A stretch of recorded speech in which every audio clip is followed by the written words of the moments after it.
Good evening बच्चों। चलिए आज शुरू करते हैं। आज काफ़ी दिन बाद जो है वीडियो बना रहे हैं। चलो आज शुरू करते हैं भाई। हम लोग जो लास्ट लेक्चर हुआ था आपका जो भी था पोटेंशियल पे था। हम लोग पोटेंशियल एनर्जी हुआ था, उसके बाद के सिलेबस को हम लोग कंटिन्यूएशन में आगे बढ़ाते हुए शुरू करते हैं हम लोग अब कैपेसिटर की तरफ को। चूँकि ये सिलेबस आपका अब आगे कैपेसिटर को ही हमें स्टडी करना है, तो कैपेसिटर के लिए हम लोग करेंगे क्या कि कुछ बेसिक चीज़ समझ लेते हैं कंडक्टर से रिलेटेड कि कंडक्टर का बिहेवियर क्या होता है, कौन सा कंडक्टर होता है, क्या इंसुलेटर होता है, इंसुलेटर को किस तरीके से बोलते हैं, कंडक्टर को कैसे हम डिफाइन करेंगे। ठीक है, चलो तो स्टार्ट करते हैं। तो हम लोग पहला हमारा टॉपिक है, शुरू करते हैं कंडक्टर।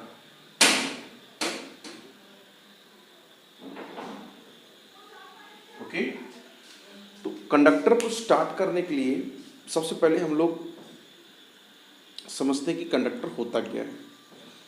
अब चूंकि इसका नाम ही कंडक्टर है, तो कंडक्ट करना, ठीक है, the material which conduct through itself to the electrons.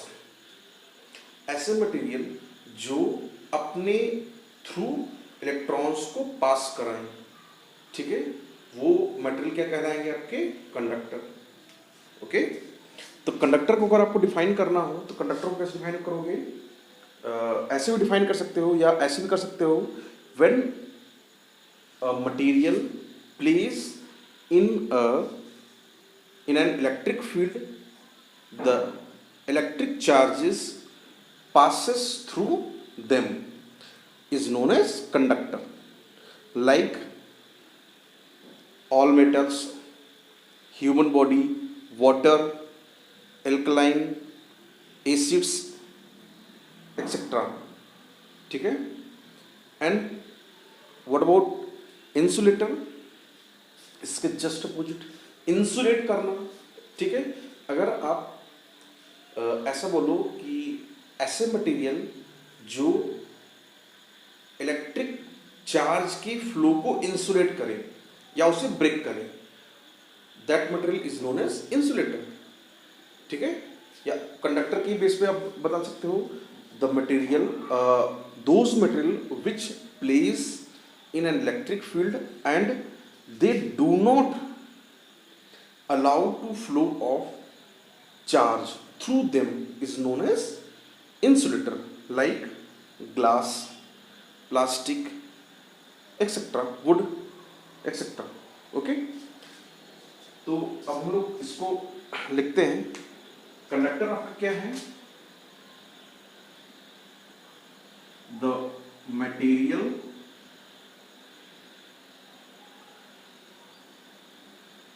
which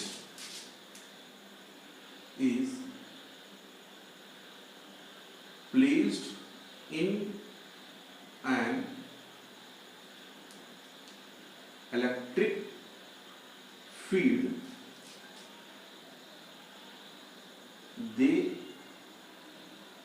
pass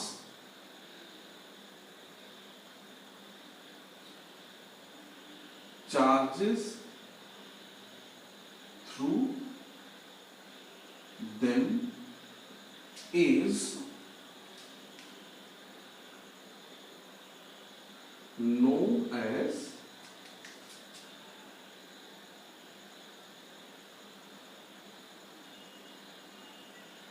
conductor. Like H2O, water, metals, acid, alkalines,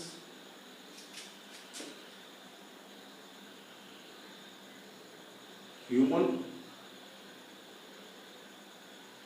body, etc.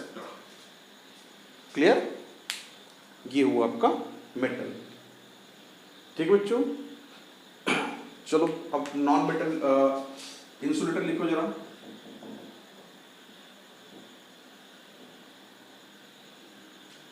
Insulator क्या होगा, इसी के जस्ट अपोजिट, ठीक है, क्या, the material which is placed in an electric field, they do not pass charges through them. Okay, is known as insulator.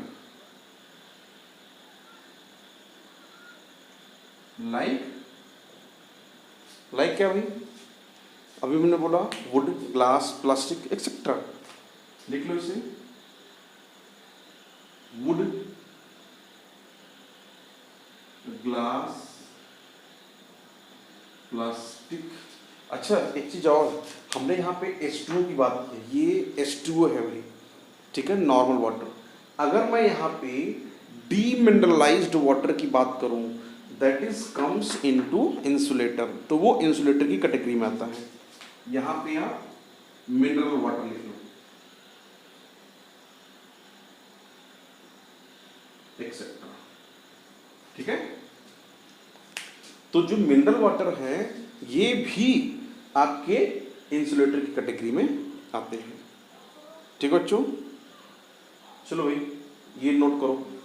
अच्छा इसी को अगर मुझे डिफाइन करना हो कि फ्री चार्जेस पे, ठीक है, जैसे कि इसको अगर मैं कंडक्टर को डिफाइन करना चाहूँ तो एक तरीके से ऐसे भी डिफाइन कर सकता हूँ कि अगर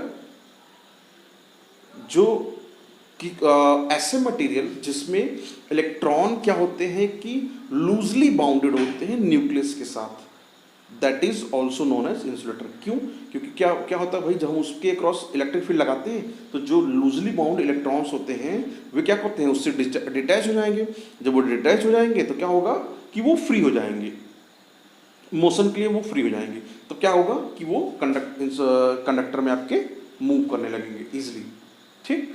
और ऐसे मटेरियल जिसमें इलेक्ट्रॉन स्ट्रांगली अटैच्ड होता है, उस पर डिटैच नहीं हो पाता, तो क्या होगा, वो चीज़ जो कि आप इलेक्ट्रिक फील्ड में प्लेस करोगे तो क्या करेगा, वो इजिली डिटैच नहीं होगा। जब इजिली डिटैच नहीं होगा तो उसके पास फ्री इलेक्ट्रॉन प्रेजेंट नहीं होगा। जब फ्री इलेक्ट्रॉन प्रेजेंट नहीं होगा तो क्या करेगा, वो आपका करंट को पास नहीं कराएगा। तो क्या होगा, वो इंसुलेटर की कैटेगरी में आ जाते हैं, ठीक है। इस तरीके से आप कंडक्टर और इंसुलेटर दोनों को एक्सप्लेन कर सकते हो। लिख लो बेटा, इसे लिख लो, हो गया। चलो भाई इसे आप लोग जो है लिखो, फिर इरेज करके दूसरा स्टार्ट करें। चलो भाई ये हो गया, मैं उसे इरेज कर दिया। और अच्छा एक चीज़ और बताना था आपको कि अगर ये तो बात हुई कंडक्टर और इंसुलेटर की, अगर मैं बात करूं कि इलेक्ट्रोलाइटिक कंडक्टर जिसमें इलेक्ट्रोलाइट होता है जैसे कि कैटायन और एनायन, ठीक है, जिसमें एनोड और कैथोड होते हैं, उसमें जो करंट फ्लो करता है that is both due to cation and anion, ठीक है। इसका मतलब उसमें अगर हम जब चार्ज का फ्लो लेंगे तो वहाँ पे जो नेट चार्ज होता है, नेट चार्ज में कैटायन और एनायन दोनों के कारण हम लोग उसको और उसमें करंट फ्लो कराते हैं।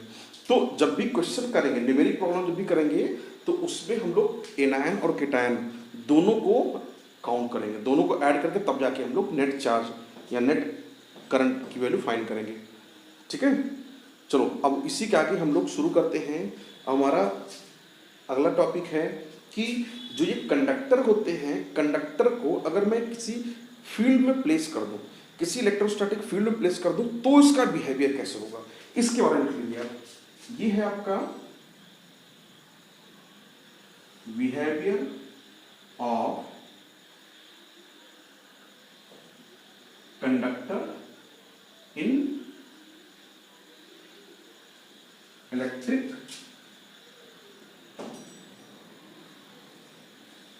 फील्ड। ठीक है, ठीक बच्चों।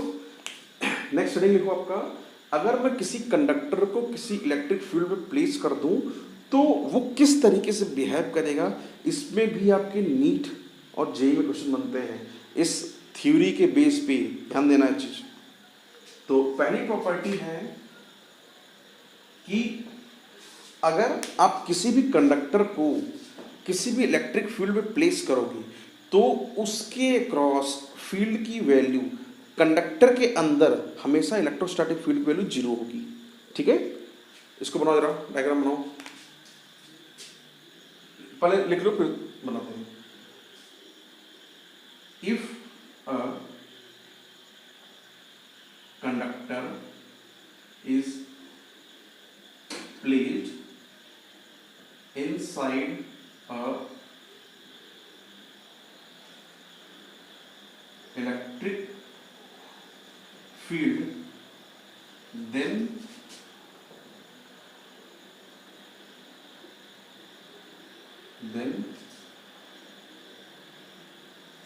field is zero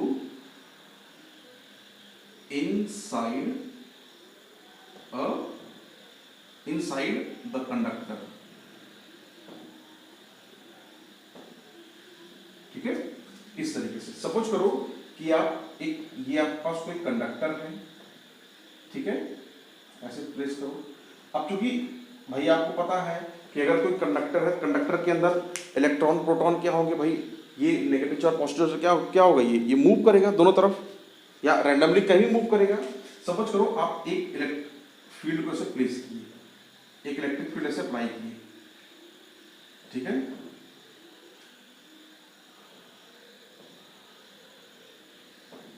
ना। आप मान लो कि ई इलेक्ट्रिक फील्ड ऐसे अप्लाई किए, क्लियर। जब ई इलेक्ट्रिक फील्ड अप्लाई करोगे तो ये इसका डायरेक्शन कहाँ है, इस तरफ से इस तरफ, इसका मतलब क्या हुआ कि यहाँ पे आपके पॉजिटिव चार्ज होंगे, यहाँ नेगेटिव चार्ज होगा।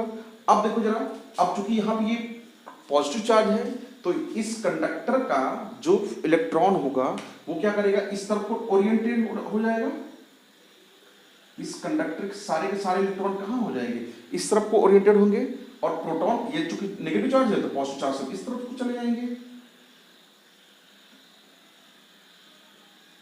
ठीक है, अब आप देखो जरा कि इस कंडक्टर के अंदर जो इलेक्ट्रिक फील्ड है ये कहां से कहां तक, अब इस कंडक्टर के अंदर इलेक्ट्रिक फील्ड कहां से कहां तक रहेगा, इस तरफ से इस तरफ, यहां इसके अंदर एक्सटर्नल फील्ड में क्या हो जाएगा, ये ऐसे जा रहा है और इंटरनली ये ऐसे, तो इसके अंदर ई नेट क्या हो जाएगा, ई नेट आपका क्या हो जाएगा, जीरो। क्लियर, ये डायग्राम बना लो आप, पहली प्रॉपर्टी है, नोट करो इसको।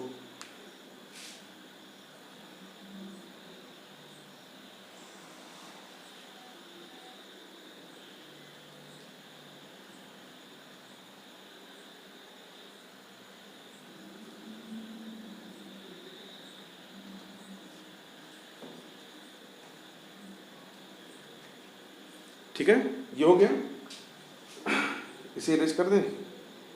चलो भाई, इसे आप लोग नोट कर लो, वीडियो पॉज करके चाहे जैसे, इसे आप लोग नोट कर लो। ठीक भाई,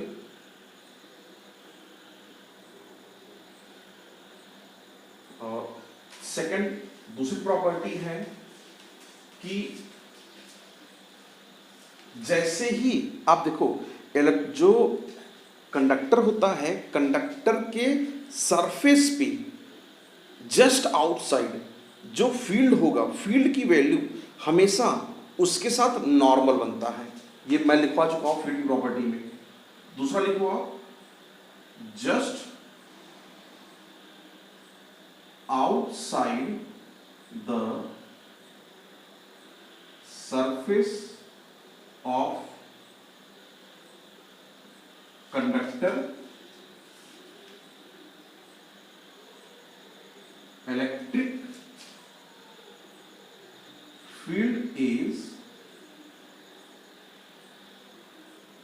नॉर्मल टू द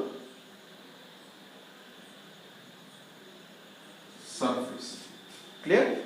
इसका मतलब क्या हुआ कि कोई भी कंडक्टर हो, मान लो ये है, आप ऐसे ये जा रहा है, ऐसे ही जा रहा है, ऐसे ही जा रहा है, तो ये जो है हमेशा इस सरफेस पे ये नॉर्मल ऐसे आएगा, ये नॉर्मल ऐसे आएगा, ठीक है, नॉर्मल ये ऐसे आएगा, और यहां से जब ये निकलने लगेगा तो ये ऐसे जाएगा, ठीक है।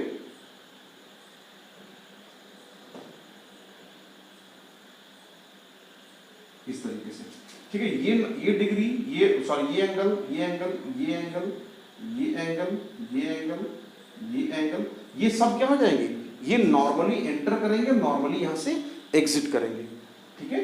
ये सारे कहां जाएंगे, नॉर्मल, ये भी नॉर्मल। क्लियर? ये है सेकंड प्रॉपर्टी, इस नोट करो जरा से, नोट करो, फिर थर्ड लिखवाएं, ठीक है। चलो इसे आप लोग वीडियो पॉज करके नोट कर लेना। थर्ड प्रॉपर्टी हम लोग लिखवा रहे हैं,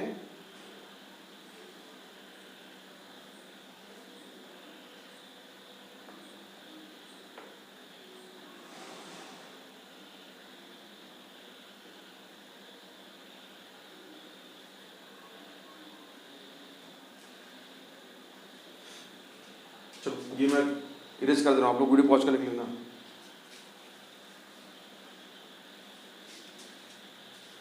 तीसरी प्रॉपर्टी है आपकी, देखो कोई भी कंडक्टर है, कंडक्टर के सरफेस पे जो नेट चार्ज होगा, ध्यान देना, कंडक्टर के सरफेस पे जो नेट चार्ज होगा वो हमेशा, सॉरी सरफेस के अंदर, कंडक्टर के बॉडी के अंदर जो नेट चार्ज होगा that is always zero.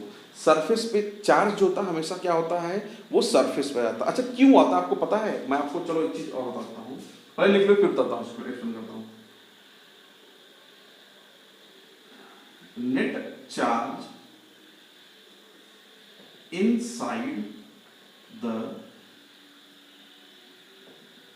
Conductor is zero and spreaded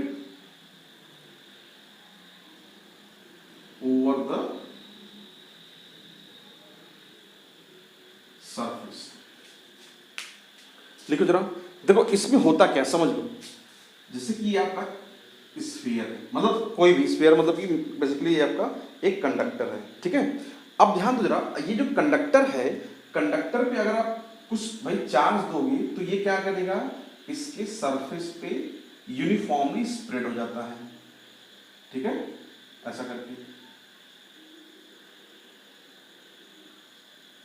क्यों होता है स्प्रेड आपको पता है? इसके पीछे रीजन जान लो। देखो हम जैसे जैसे सरफेस से, ध्यान दो, जैसे जैसे हम सरफेस से सेंटर की तरफ को जाते हैं, ध्यान दो इस चीज को, जैसे जैसे हम सरफेस से सेंटर की तरफ को जाते हैं, जो इम्पीडेंस होता है, बेसिकली इम्पीडेंस को आप ऐसे समझ सकते हो, जो रेजिस्टेंस होता है, ठीक है, रेजिस्टेंस की वैल्यू सरफेस के अंदर क्या होगी, बढ़ती चली जाती है। ध्यान दो, यहां पे आप आओगे तो रेजिस्टेंस लिख दे रहा हूं मैं, रेजिस्टेंस इंक्रीजेस टूवर्ड्स सेंटर, ठीक है। So charge decreases and vice versa, ठीक है। अब ध्यान दो जरा, मैं यही एक्सप्लेन कर दे रहा हूं कि सेंटर की तरफ को आप जाओगे तो हमेशा रेजिस्टेंस या इंपीडेंस, ठीक है, इंपीडेंस मैं इसलिए बोल रहा हूं क्योंकि यहाँ पे इंडक्टिव कंपोनेंट भी ऐड होता है रेजिस्टेंस के साथ, ठीक है। तो रेजिस्टेंस की वैल्यू यहाँ पे आप आओगे तो हमेशा वो बढ़ती चली जाएगी। जब रेजिस्टेंस बढ़ेगा तो करंट की वैल्यू, करंट मतलब चार्ज का फ्लो, ठीक है, वो क्या होगा, यहाँ पे कम होगा। और सरफेस पे, और उसके जस्ट अपोजिट आप सरफेस की तरफ जाओगे तो इम्पीडेंस की वैल्यू क्या होगी, कम होगी। जब इम्पीडेंस की वैल्यू कम होगी तो यहाँ पे जो सरफेस पे जो इम्पीडेंस है वो कम हुआ तो वहाँ पे चार्ज का फ्लो या करंट का फ्लो ज़्यादा होगा।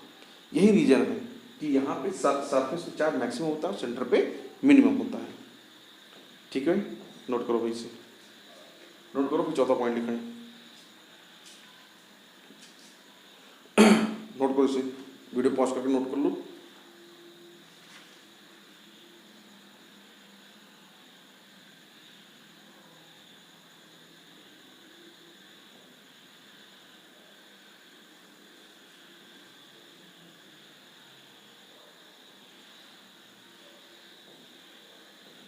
ठीक है, लिखो। अब चौथा पॉइंट है आपका कि सरफेस के अंदर या सरफेस पे जो पोटेंशियल होगा दैट इज कांस्टेंट। अब पोटेंशियल कांस्टेंट होगा तो उसकी वजह से जो वर्क डन होगा वो क्या हो जाएगा हमारा, वो जीरो हो जाएगा, क्योंकि वर्क डन क्या होता है, चार्ज इनटू पोटेंशियल डिफरेंस। जब यहाँ पे पोटेंशियल सेम है तो पोटेंशियल डिफरेंस क्या मिलेगा आपको, वो हमेशा जीरो मिलेगा। जब पोटेंशियल डिफरेंस जीरो मिलेगा तो वर्क डन क्या हो जाएगा, सॉरी, जब पोटेंशियल डिफरेंस जीरो मिलेगा तो उसके करस्पॉन्डिंग वर्क डन जीरो हो जाएगा। ठीक है, तो लिख लो इसको जरा, पोटेंशियल इज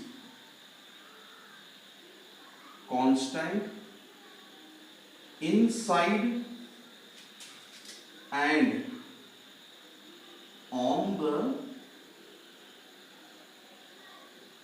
सरफेस। ठीक है बच्चों, समझ लो भाई कि पोटेंशियल जो है वो इनसाइड कंडक्टर के अंदर और सरफेस पे क्या होगा, हमेशा कांस्टेंट होगा। ठीक है, कैसे होगा इसका प्रूफ समझ लेते हैं हम लोग। देखो, हमने अभी देखा कि E इक्वल टू क्या होता है, minus dV by dt, sorry dr, potential gradient होता है ना। अब चूंकि इनसाइड क्या है, जीरो है, ठीक, तो ये क्या हो जाएगा, यहां से देखो dV बाई dr की वैल्यू क्या है, जीरो, यहाँ माइनस जीरो को चला जाएगा। अब चूंकि ये जीरो है तो ये क्या हो जाएगा, अगर आप भाई ये इसको आप इंटीग्रेट करोगे, ठीक है, तो ये क्या आएगा, V इक्वल टू कांस्टेंट। ठीक है, क्यों कांस्टेंट आया, क्योंकि भाई अगर ये V कांस्टेंट होगा तभी तो इसको D को डिफरेंशिएट करोगे डिस्टेंस के रिस्पेक्ट में या टाइम के रिस्पेक्ट में, टाइम नहीं, यहाँ हमें हालांकि ग्रेडियंट देखना है, तो डिस्टेंस के रिस्पेक्ट में अगर आप डिफरेंशिएट करोगे तो क्या आएगा, हमेशा जीरो वैल्यू देगा। ठीक है, चलो नोट करो इसे, नोट करो भाई।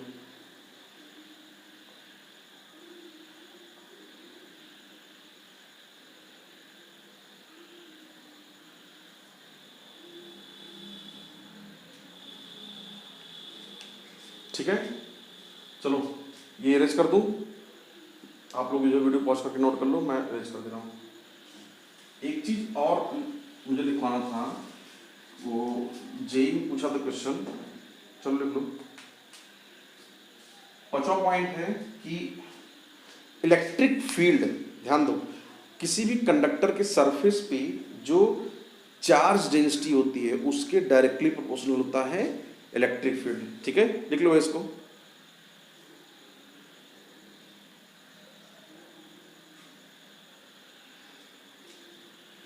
लिखो, electric field is directly proportional to charge density. लिख लो भाई। ठीक है, जो चार्ज फील्ड होता है वो चार्ज डेंसिटी के डायरेक्टली प्रोपोर्शनल होता है। एक बात और ध्यान देना, इसमें क्या है कि एक क्वेश्चन था, जेम पूछा गया था, और वो ये था कि जो शार्प पॉइंट होते हैं, ठीक है, शार्प पॉइंट पे हमेशा चार्ज डेंसिटी मैक्सिमम होगा। मैं यहां लिख दे रहा हूं, पैराग्राफ चेंज करके लिख दे रहा हूं, and charge density is maximum at sharp point. ठीक है, ये होगा। इसी पे बेस्ड क्वेश्चन था। क्या क्वेश्चन था जेई का? मान लो एक ऐसा सरफेस दिया था,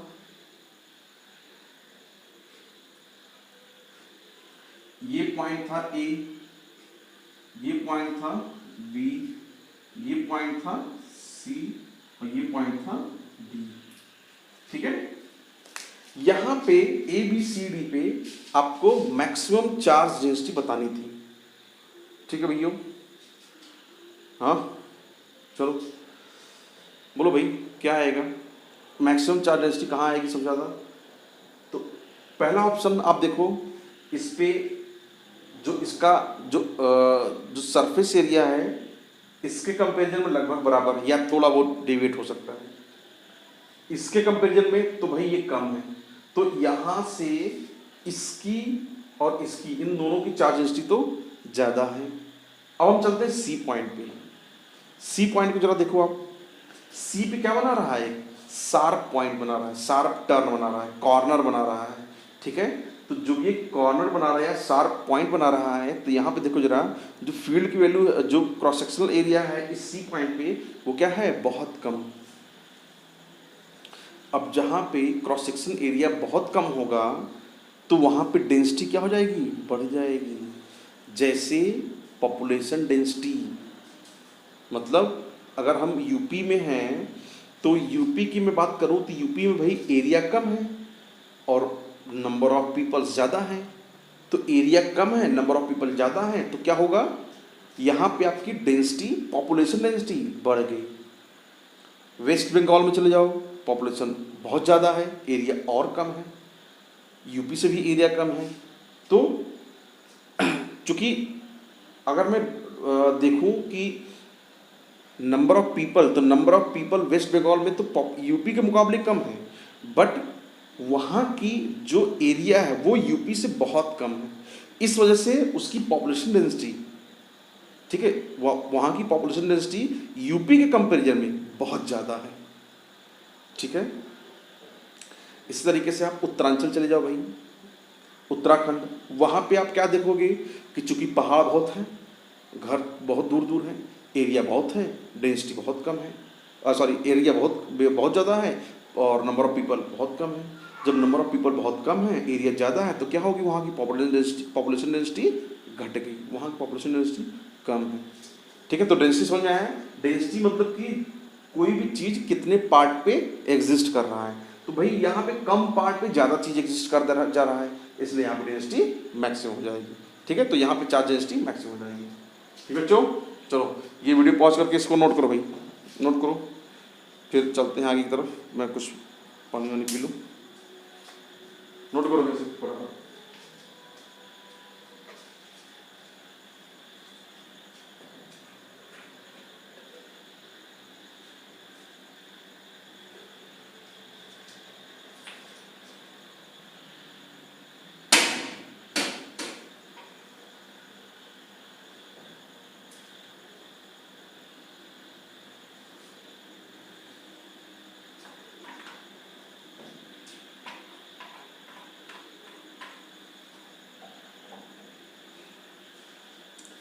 हाँ भैया हो गया, चलो भाई बाबू लोग हो गया, इसी रेज कर रहा हूँ अब। चलो हम नेक्स्ट टॉपिक की तरफ चलते हैं।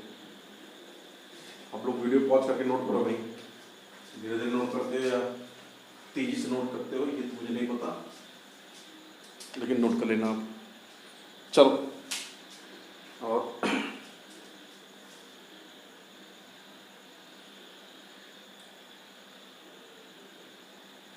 अच्छा एक चीज़ और नहीं था कि केविटी वाला यार, वो समझ लो, जैसे कार वाला आपको पता होगा, ये तो पढ़े होंगे बहुत समय से। कार वाला क्या प्रॉब्लम है भाई कि जो कार के अंदर इलेक्ट्रिक फील्ड की वैल्यू क्या होती है? जीरो। बेसिकली जहाँ भी केविटी बनाएगी, केविटी जहाँ भी होगा वो मान लो कि आपका क्या हो जाएगा, वहाँ पे फील्ड की वैल्यू जीरो होगा हमेशा। ठीक है, चलो तुम तो चलते हैं नेक्स्ट टॉपिक की तरफ भाई।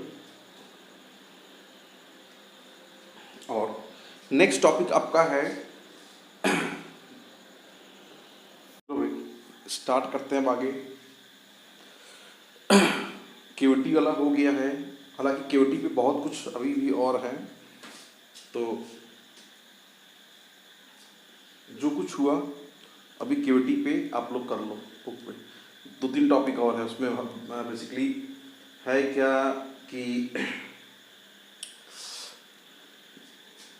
छोटे छोटे थियोरेटिकल चीज़ें हैं, वो आप लोग बुक से करो।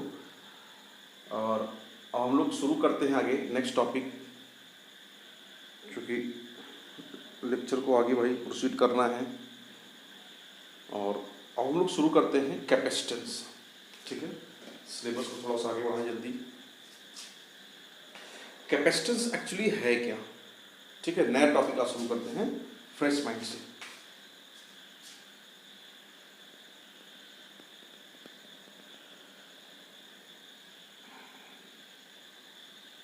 कैपेसिटर, ठीक है बच्चों।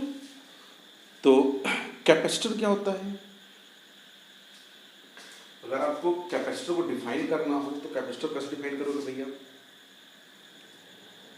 कैपेसिटर या कैपेसिटी, कैपेसिटी भाई क्या है? किसी चीज को होल्ड करने की प्रॉपर्टी। जैसे कि आप कोई काम करो और आपके काम करने की क्षमता आधे घंटे है, कंटिन्यूसली आप हाफ एन आवर वर्क कर सकते हैं, कोई भी फिजिकल वर्क। मेंटल वर्क है आप जो है आप 15 मिनट कर सकते हो, ठीक है। तो बेसिकली आपके किसी भी चीज को करने की क्षमता क्या कहलाएगी? कैपेसिटी। कि आपकी कैपेसिटी क्या है, ठीक है। जैसे अगर मैं बात करूं यहाँ पे इलेक्ट्रिकल कैपेसिटी में, तो इलेक्ट्रोस्टैटिक में अगर आप कैपेसिटी की बात करोगे तो यहाँ पे बेसिकली चार्ज को होल्ड करने की क्षमता, जो इलेक्ट्रिक चार्ज होता है उनको होल्ड करने की क्षमता। जैसे कि आप लोगों के घर में जो एनर्जी सोर्सेस हैं, जैसे कि बैटरी, ठीक है, अब वो चाहे 1.5 वोल्ट की बैटरी हो या 12 वोल्ट की, ठीक है। ये सब बेसिकली क्या है भाई, छोटे या बड़े एनर्जी स्टोरिंग जो आपके डिवाइसेस हैं। इनका फंक्शन क्या है कि इनका फंक्शन भाई इसी कैपेसिटी पे ही कार्य करता है, ठीक है। कैपेसिटी का फंक्शन क्या है कि ये जो हमारे पास एसी सोर्स आता है उनसे क्या करते हैं हम लोग, इन्वर्टर के थ्रू क्या करते हैं, उसको एसी को डीसी में कन्वर्ट करते हैं। बेसिकली उसको चार्ज को स्टोर कर लेते हैं, किसमें? प्लेट्स में, ठीक है। जो कंडक्टिंग प्लेट्स होते हैं उनमें स्टोर कर लेते हैं, और इसी स्टोरेज को फर्दर हम जैसा हमें जरूरत होगा हम उसके अकॉर्डिंग क्या करेंगे, यूज कर लेंगे, ठीक है। तो कैपेसिटर का फंक्शन हमारा है कि actually it is a electrical device which is used to store electrical energy in the form of electric charge. Clear? Capacitor को अगर डिफाइन करना हो तो कैसे करोगे? It is a electrical device which is used to store electrical energy in the form of electric charge। देखो, it is an या passive element, ऐसा बोलो, पैसिव एलिमेंट बोल दो। अभी मैं आपको पैसिव और एक्टिव बारे बता रहा हूँ। इट इज अ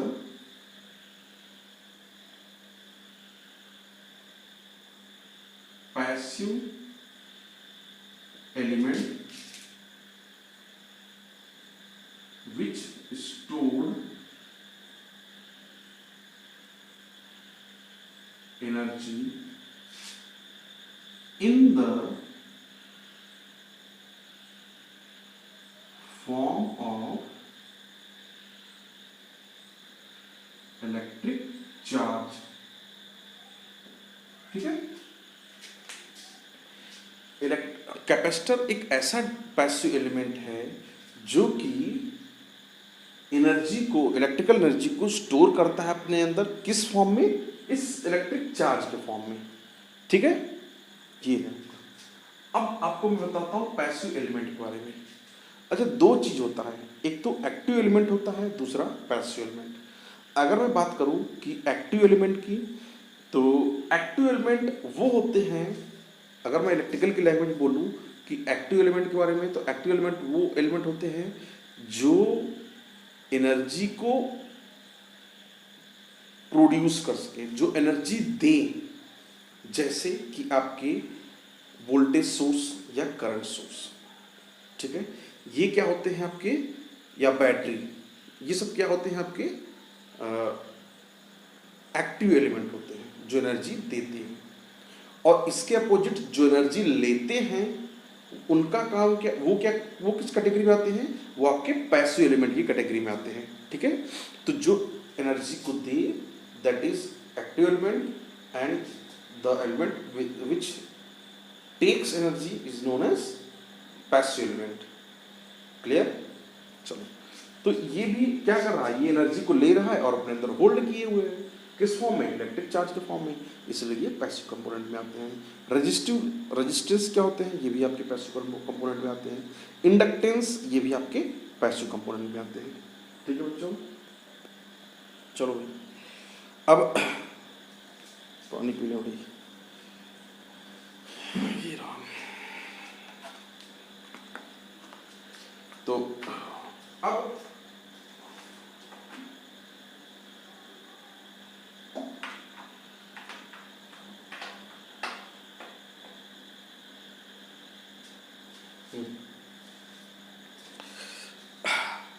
ये हो गया आपका कैपेसिटर। अब थोड़ा कैपेसिटर के बारे में समझते हैं। देखो कैपेसिटर होता क्या है कि अगर हम इसको डिफाइन, ये तो हमारा हो गया फंक्शन। अब अगर हमें इसको डिफाइन करना हो तो क्या होगा, बनता कैसे है कैपेसिटर, ये समझ लो। जब कभी भी दो कंडक्टिंग मीडियम सेपरेटेड हो किसी इंसुलेटिंग मीडियम से, वो कंबाइंडली क्या फॉर्म करता है, कैपेसिटर। जैसे कि आप लोग देखोगे आपके घरों के सामने जो डिस्ट्रीब्यूशन लाइंस आती हैं, या दो प्लेट ले लो, दोनों प्लेट को आप क्या करो, करंट उसके थ्रू करंट पास कर दो, ठीक है, या उसके थ्रू एक पोटेंशियल डिफरेंस क्रिएट कर दो, तो क्या होगा कि आप देखोगे कि वो प्लेट एक कैपेसिटर की तरफ बिहेव करेगा, ठीक है। आप लोग देखोगे आपके घरों के सामने जो डिस्ट्रीब्यूशन वायर्स आते हैं, ठीक है, से जो हमारे पास 440 के केबल आते हैं, या 3 फेज 4 वायर, या 2 फेज 3 फेज 3 वायर, जो केबल्स आते हैं जिनसे हम लोग घरों में लाइन लेते हैं, ये जो वायर्स होते हैं अलग अलग, ये भी एक कैपेसिटेंस फॉर्म करते हैं।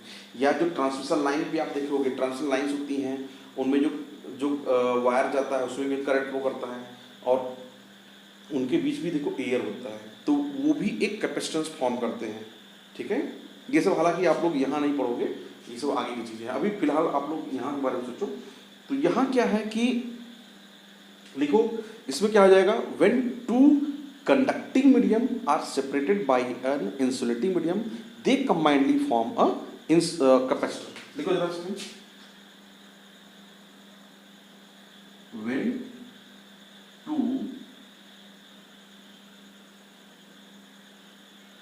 Conducting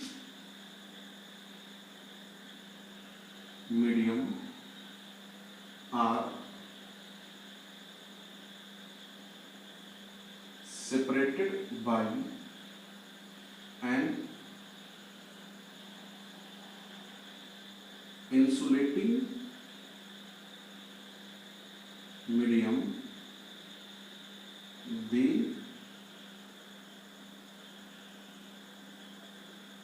combine the form or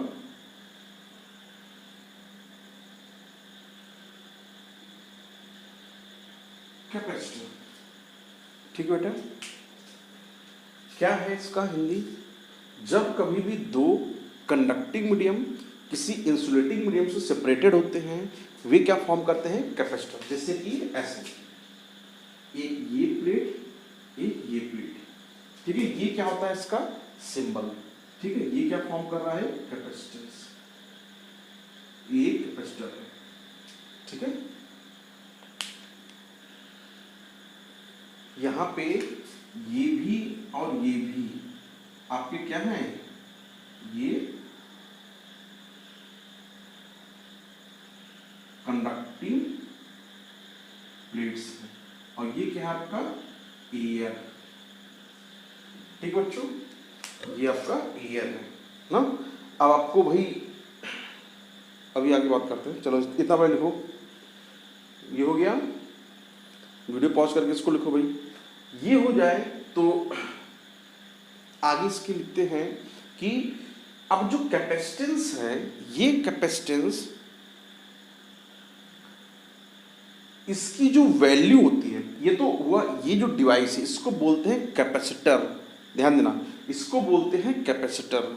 अब इसका जो अमाउंट होगा, ठीक है, 1 फैरड, 2 फैरड, 1 माइक्रोफैरड, 2 नैनोफैरड, 10 पिकोफैरड, जो भी है, इसका जो भी अमाउंट होगा, जो न्यूमेरिक वैल्यू होगा, वो क्या कहलाएगा, इसका कैपेसिटेंस। ठीक है, जैसे कि आप लोग रजिस्टर देखे होंगे, ठीक है, रजिस्टर क्या था, एक एलिमेंट था। अब उसका रेजिस्टेंस, उसकी वैल्यू, न्यूमेरिक वैल्यू 1 ओम, 2 ओम, 10 ओम, ये सब क्या था, ये उसका रेजिस्टेंस है, न्यूमेरिक फिगर, न्यूमेरिक वैल्यू। ऐसे ही ये क्या है, एक कैपेसिटर है, और इसका जो वैल्यू आएगा, जो न्यूमेरिक वैल्यू होगा, जो उसकी कैपेसिटी होगी, वो क्या हो जाएगी, इसका कैपेसिटेंस। जैसे एक टैंक है, टंकी, पानी वाला टंकी, ठीक है, 1000 लीटर, तो 1000 लीटर ये क्या है, उस टंकी का कैपेसिटेंस है, और वो टंकी क्या है, वो कैपेसिटर है। ठीक है बच्चों, समझ में आया? जो टैंक है that is known as capacitor, and its holding of water is known as capacitance.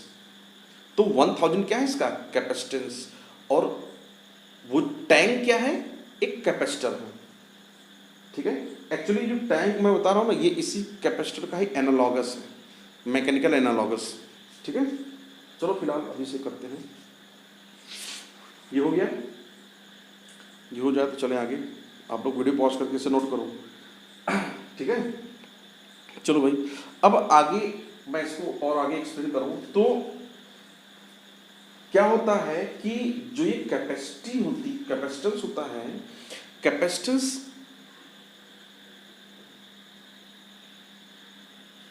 की जो होल्डिंग कैपेसिटी है उसको हम बोलते हैं वोल्टेज। ठीक है, जैसे कि 1000 लीटर, 1000 लीटर तो उसकी पूरी कैपेसिटी है। अब उसमें मान लो 500 लीटर पानी भरा तो वो आधी हुई, हाफ टैंक में फिल हुआ। उसका मतलब कि ये जो लेवल है पानी का, पानी में क्या है, पानी को अगर आप यहाँ से कंपेयर करोगे तो यहाँ पे जो चार्ज होता है, चार्ज ही एनालॉगस है पानी का। ठीक है, तो चार्ज की होल्डिंग कैपेसिटी, चार्ज कितना उस कैपेसिटर में फील्ड है, that is known as its voltage. ठीक है, जैसे वहाँ पे पानी कितना भरा है तो वो पानी का लेवल बताएगा, ऐसे यहाँ पे चार्ज कितना भरा है, चार्ज का लेवल क्या बताएगा, आपका वोल्टेज। ठीक है, तो किसी भी कैपेसिटर में जो वोल्टेज होता है that is directly proportional to its charge. ठीक है, सही बोला ना? हाँ, जो कैपेसिटी होती है, सॉरी, किसी भी कैपेसिटर में charge is directly proportional to its voltage. ठीक है, लिख लो, इसे इरेज कर दे रहा हूं मैं। इतना नोट किए हो आप, अच्छी बात है, नोट कर लेना, वीडियो पॉज करके अगर नहीं किया हो तो।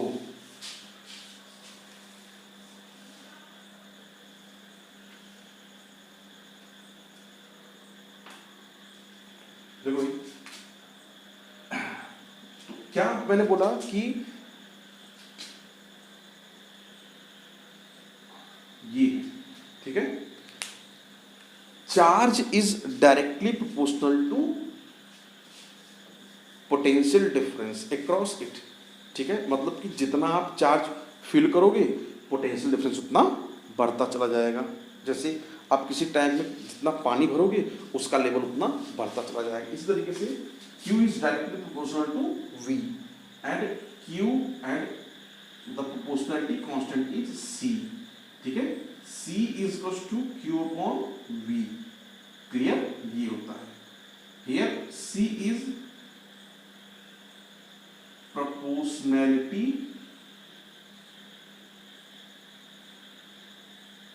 constant known as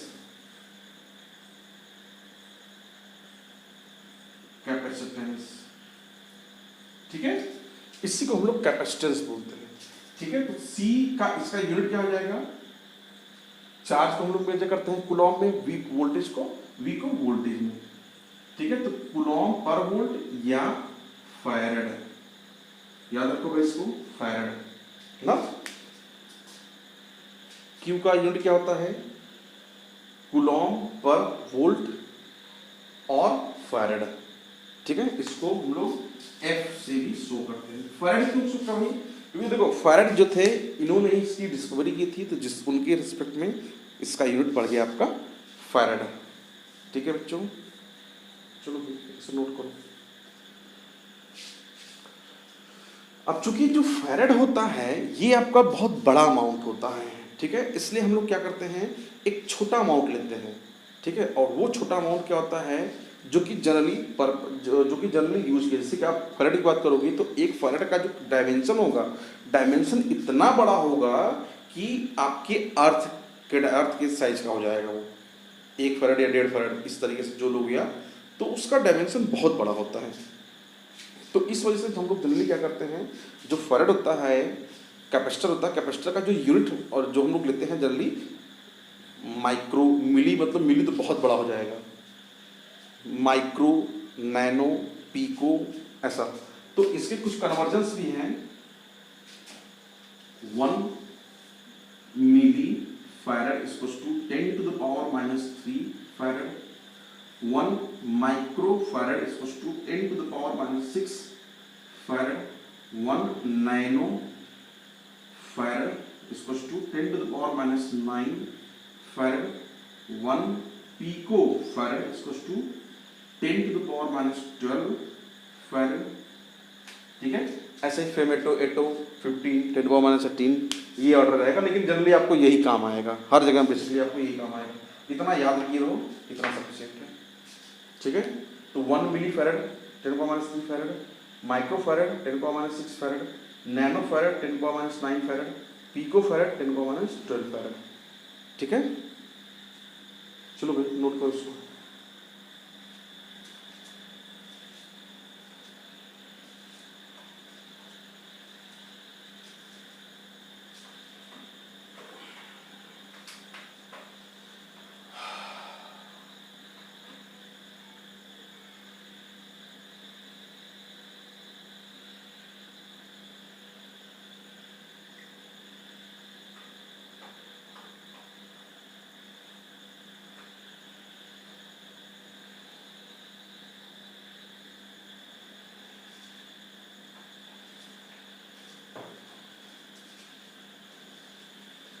हो गया भाई, इरेज करें।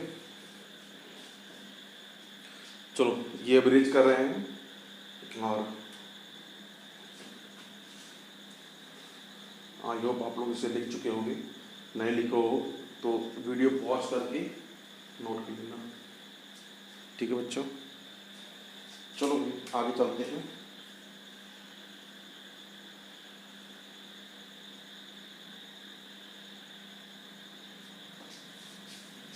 अच्छा हाँ, एक चीज़ और है बताने लायक कि dependency of capacitors. Capacitors actually जो है, कोई भी कैपेसिटेंस है ये किस तरीके से डिपेंड करेगा, किन किन जो कैपेसिटर है, कैपेसिटर की कैपेसिटी किन किन फैक्टर्स पे डिपेंड करती है। तो पहला फैक्टर है, लिख लो यहाँ पे, factor affecting capacity of capacitor, ठीक है। किसी भी कैपेसिटर की जो कैपेसिटी होती है वो किन किन फैक्टर्स पे डिपेंड करता है। तो पहला लिखो भाई, पहला पॉइंट है आपका साइज ऑफ कैपेसिटर। साइज मतलब कि जैसे कि आप टैंक वाली बात करो, टैंक जितना बड़ा लोगे उसकी कैपेसिटी उतनी ज़्यादा होगी, पानी को होल्ड करने की कैपेसिटी उतनी ज़्यादा होगी, जैसे 500 लीटर, 1000 लीटर या 2000 या 5000 लीटर, ठीक है। तो ऐसे ही जैसे आप प्लेट का साइज बढ़ाओगे इसकी कैपेसिटी बढ़ जाएगी। दूसरा पॉइंट है जो प्लेट है, ध्यान दो, जो प्लेट है, प्लेट के बीच में जो आप मटेरियल यूज करते हो उस पर भी डिपेंड करता है। मतलब कि अगर मैं एयर के बजाय कोई दूसरा इंसुलेटिंग मटेरियल ले लूँ, ठीक है, जैसे कोई डाइलेक्ट्रिक मटेरियल मैं प्लेस कर दूँ, तो वो क्या करेगा कि जो चार्ज होता है, चार्ज उस डाइलेक्ट्रिक मटेरियल में भी स्टोर हो जाता है। इस तरीके से क्या हो जाएगा, आपके प्लेट की कैपेसिटी बढ़ जाएगी। ठीक है, तो ये हो जाएगा medium of plate like dielectric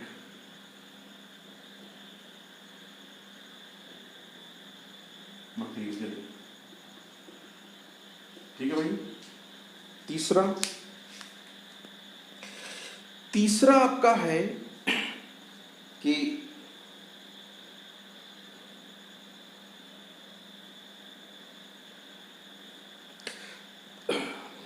जैसे कोई कैपेसिटर है, उसके आसपास कोई और मटेरियल प्लेस है या नहीं।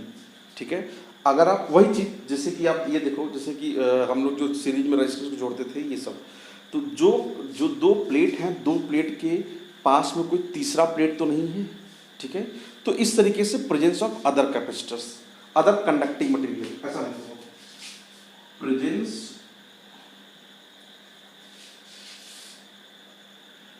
Of other conducting materials. ठीक है भाई, तो presence of other conducting material पे भी इसका कैपेसिटी डिपेंड करता है। ठीक है बच्चों, चलो भाई, अब थोड़ा सा हम लोग डायमेंशन पे बात कर लेते हैं कि डायमेंशन कैसे निकालेंगे। डायमेंशन निकालने का तरीका, कैपेसिटी इक्वल क्या होता है, Q ओवर V। ठीक है, Q को क्या लिख सकते हो आप, Q equal to I into T। ठीक है, V को क्या लिख सकते हो, W अपॉन, V को क्या लिख सकते हो भाई, W अपॉन Q। ठीक है, तो ये W मतलब work done upon Q, Q मतलब वही IT, ये चला जाएगा ऊपर, ये IT का I टू T का होल स्क्वायर अपॉन ये W। तब I टू T का इसका डायमेंशन क्या होता है, ये लिख लो, डायमेंशन इसका A into T, A to T2 ये आएगा। और वर्क का क्या होता है, ML टू T-2, ये आपको पता होना चाहिए डायमेंशन। ये क्या हो जाएगा, ML टू T-2। ठीक है,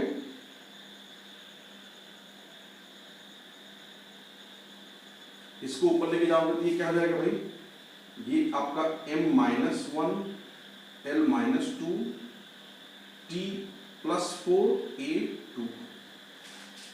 देख लो डायमेंशन, नोट करो इसको।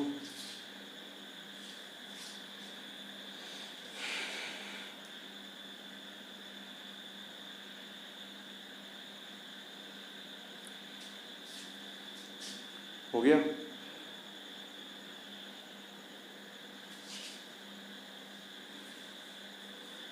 आज कैपेसिटेंस के बारे में बेसिक चीज करते हैं, और कल मैं शुरू करूंगा अलग अलग टाइप के कैपेसिटर का डेरिवेशन। जैसे हमारे पास स्फेरिकल कैपेसिटर क्या है, इसके बारे में डिस्कस करेंगे। पैरेलल प्लेट कैपेसिटर क्या है, सिलेंड्रिकल कैपेसिटर क्या है। ठीक है, इन सब के बारे में कल हम लोग डिस्कशन करेंगे। आज इतना ही है फिलहाल।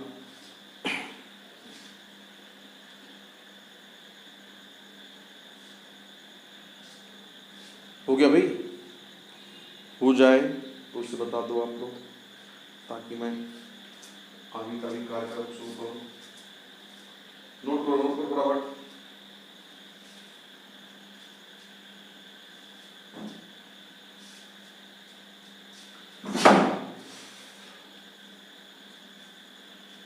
हाँ भाई, हो गया, चलो ये इरेज कर दे रहा हूँ मैं।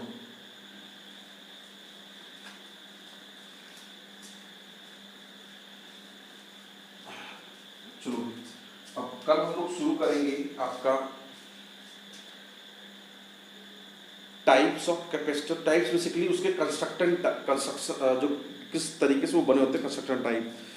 तो इसमें एक्चुअली वही जो भी हमने डिस्कस किया कि स्फेरिकल कैपेसिटर क्या है, उसका डेरिवेशन कैसे है, किस तरीके से उसमें जो है चार्ज को कैसे कैसे स्टोर करेगा, किन किन फैक्टर्स पे डिपेंड करेगा।